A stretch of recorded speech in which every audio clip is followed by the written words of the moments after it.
DDR-Museum Dr. Wolle. Frag Dr. Wolle.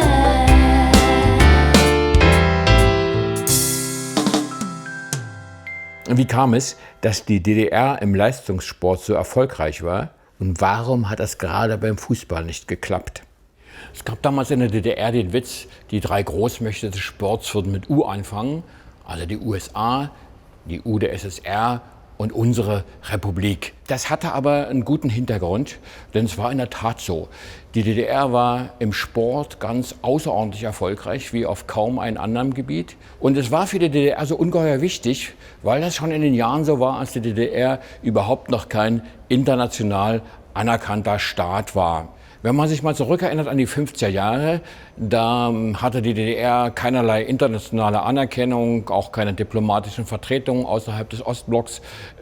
Sie wurde nicht mal DDR genannt, sondern im Westen sagte man Zone oder dann später Mitteldeutschland, jedenfalls nicht DDR. Da war der Sport eben die Methode, für die DDR Anerkennung zu gewinnen und auch überhaupt den Namen in der ganzen Welt bekannt zu machen. Und das hat eben auch erstaunlich gut funktioniert. Die DDR gewann in solchen Sportarten wie Kugelstoßen und Speerwerfen, Diskuswerfen, also so in eher etwas ausgefalleneren Sportarten gewann sie immer sehr, sehr viel Medaillen, waren überall Weltniveau. Das lag vor allen Dingen an der Organisation des Leistungssports. Es gab eine flächendeckende Kadersuche.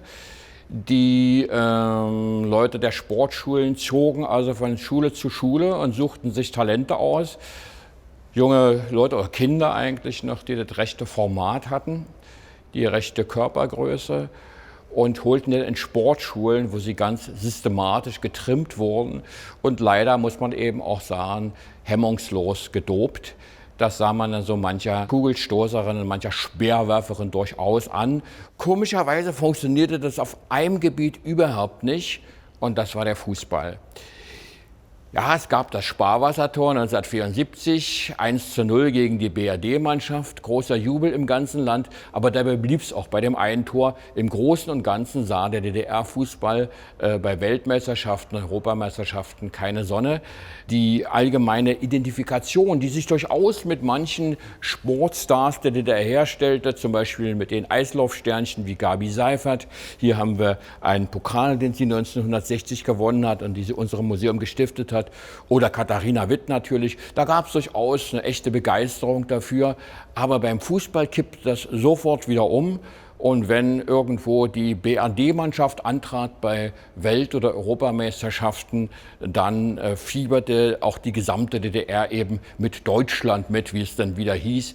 Nicht gerade zur großen Freude der DDR-Funktionäre.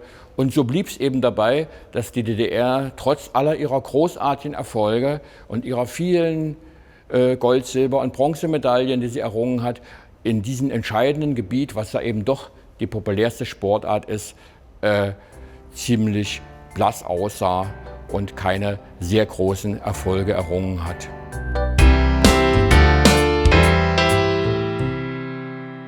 Wenn ihr selbst noch Fragen an mich habt, dann schreibt mir bitte diese in die Kommentare.